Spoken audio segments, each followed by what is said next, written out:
Well, my name is Carrie BeSerra, and I'm running for the school district in position number 3.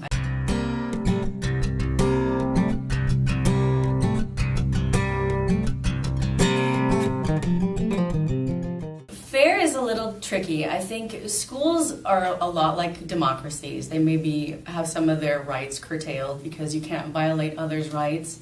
But if you don't think something is fair, you need to take it up with the board, you need to take it up with the powers that be and kind of pursue that with them. So it may be fair to you, it may not be fair to you, but that's something that you need to take care of at a level where they're able to implement, tweak the policy or change the policy.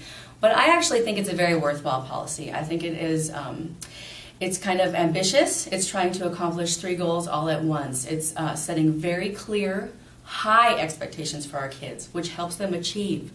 It's closing the achievement gap, which is so important that we do. And it's helping these kids achieve. They are achieving in these classes. Now, I think what some of the controversy is that they're relying on just the one measure of a meeting standard on a state test. Now, maybe they need to introduce another measure. Maybe that's an over-reliance on just that one indicator of the student's aptitude. So, but that's something that needs to be discussed. Another measure, maybe their GPA, maybe another state test. And we need to see what meeting standard means. When I was growing up, meeting standard was a C or a D. So how ready are these kids? I mean, what is their aptitude and achievement and their ability? Are they ready? We need to make sure they are, because we don't want them to go in there and flounder, but we want them to go in there and try.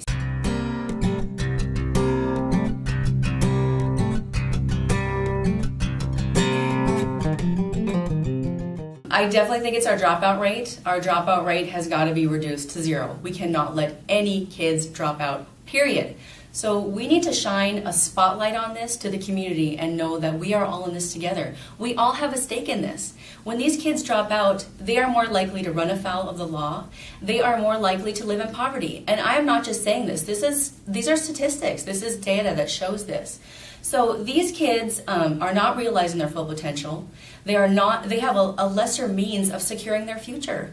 And that involves all of us. And their kids are going to be born into poverty too. So the ramifications are very far-reaching, and the consequences are just very devastating. We need to capture all these kids, every single kid, period.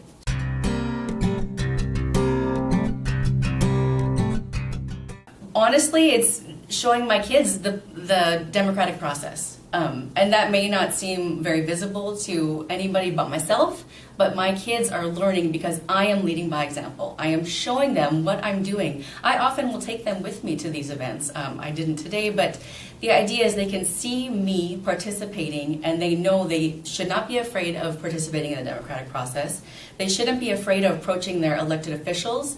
They should be engaged and involved and informed. There's so much to know.